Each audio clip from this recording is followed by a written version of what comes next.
And then uh, we had this car for sale. We was trying to sell it.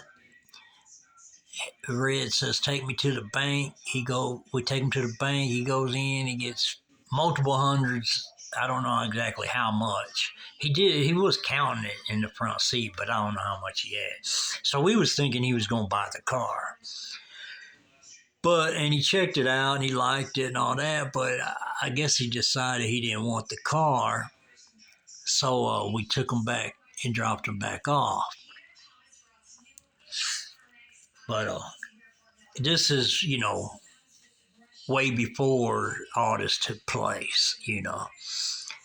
This was the first time around that we was working for him.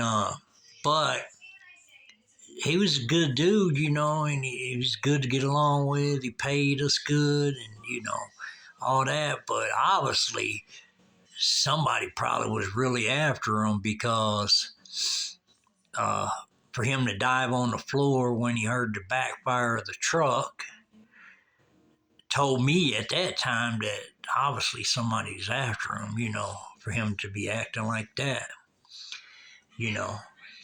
And but that story is just kind of a deep one of some of the deepest stories.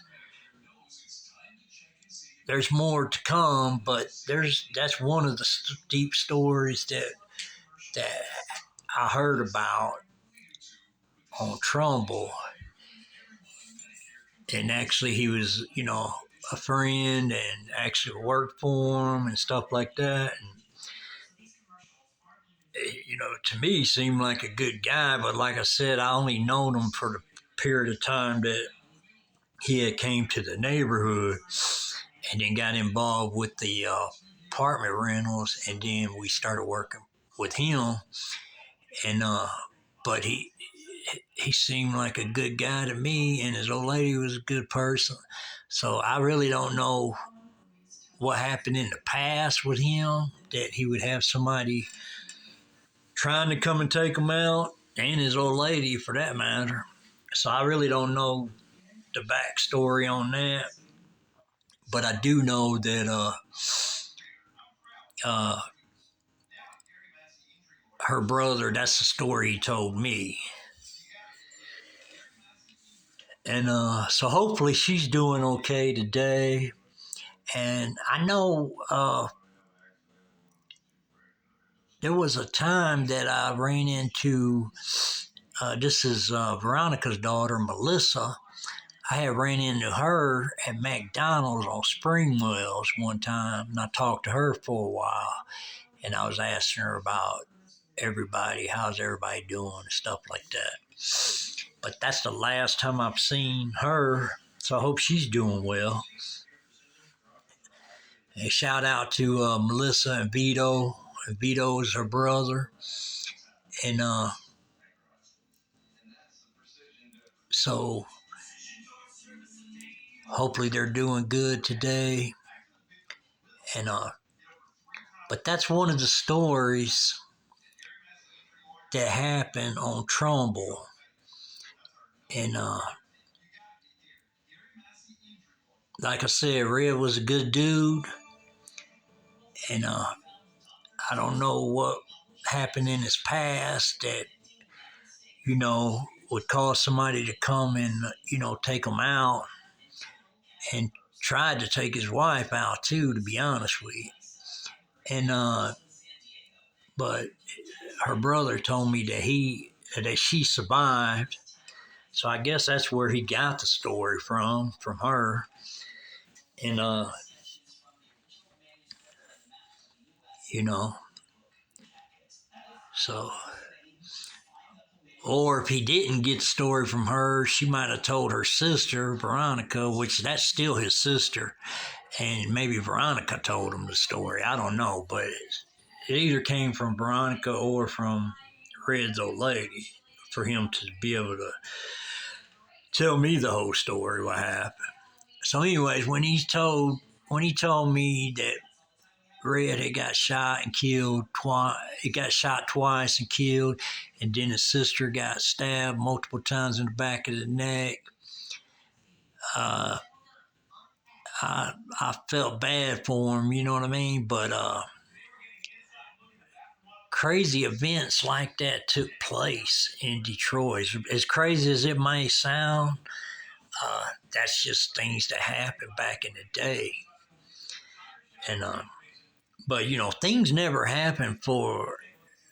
There was all that most of the time. There's always a reason behind when something takes place like that.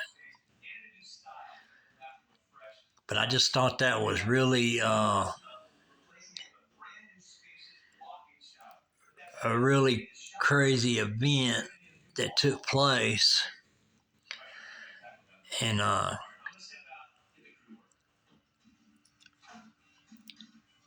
the next story I want to say is on Trumbull and Canfield. There was another murder that took place, and this is when I was in elementary school. And I used to take a shortcut down the alley to get over to Trumbull from Edmondson Elementary. And I used to go down this alley all the time, and these two Mexican ladies, real pretty women, they would always be hanging out in the back behind their apartment place. And they used to stop me in the alley and talk to me and stuff like that. And this went on for a long time. And they used to tell me about the guy that, that they were staying with, which he was the boyfriend to one of the girls. And they used to tell me that, he was mean and he used to, fight with them and all this other stuff. So, and we talked about other things too, but I'm just saying they let me know about that dude, just in conversation. Here I am, a young man. I guess they just wanted somebody to talk to or something. But anyways, time goes by, and then one time I'm going through the alley, and only one of them's out there, and she stops me and talks to me. And I was like, "Where's your sister at?" She said, "She's in jail. I'm trying to get her out of jail." And I was like, "What happened?" She said, "They went to the bar over the weekend and came back home, and the car, they were in the alley with the car, and he was hitting on her sister, stuff like that. So she gets out the car and just starts walking down the alley. So he goes after her, and then he's hitting on her and stuff like that. So she said her sister gets in the driver's seat of the car and then runs dude over with the car. And he kills dude. And back then, you got to know, them cars were made like Sherman tanks, The older cars were just, you could probably get killed by a new car too, but I'm just saying them old cars was like Sherman tanks. But she had ran him over. She told me that she had ran him over and killed him. So she was in jail. And she was trying to get her sister out of jail. And after that, I thought, man, that is some kind of story. And but after that, I had ended up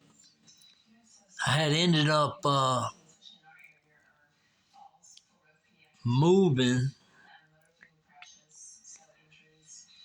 a short time later down Trumbull to Elm Street.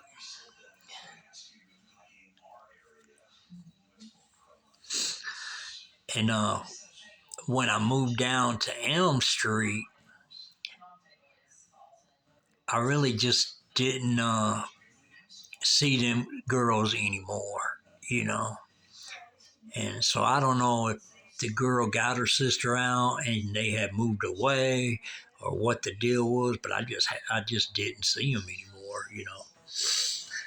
But I felt sorry for them because, you know, that dude shouldn't have been beating on them, and it just took him to his demise, you know. But things like that happen, you know. You got guys that beat on women and stuff like that. Eventually, they're gonna get tired of it, and something drastic's gonna happen, and it's all gonna be, you know, because of what you've been doing in the past, you know. You just can't mistreat women, you know, or anything like that. You got to treat them good. But anyways, that was another story on Trumbull, and there's so many events that happen that I'll try to, you know, put the events on the channel as frequent as I can, as much as I can. But I'm liking people to build up the channel by subscribing, hit the like and the notification bell, and then this be supporting the channel. So, you know, things of that nature. But there's just a lot of incidents that take place. And then we're also going to talk about a robbery that I witnessed on Trumbull.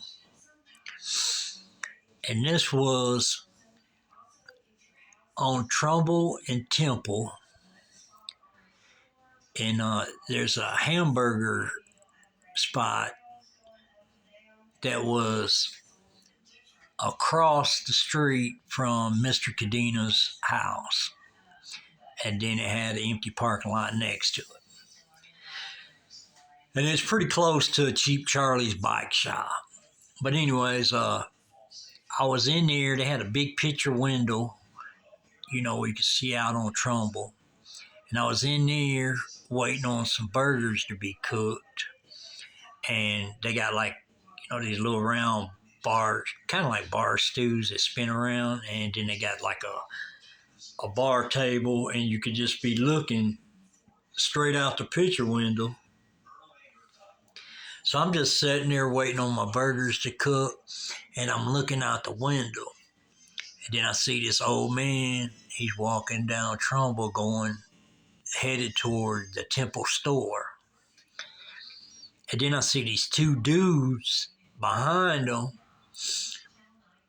and they're not close behind him. They're so many feet away from him, but I see them talking to each other. And then as the man goes to the Temple store, one of the guys follow him in the store. The other one stays out on the sidewalk. So myself, I just said that I think them guys, just to myself, I said, I think them guys going to rob that old dude. And sure enough, that's what happened.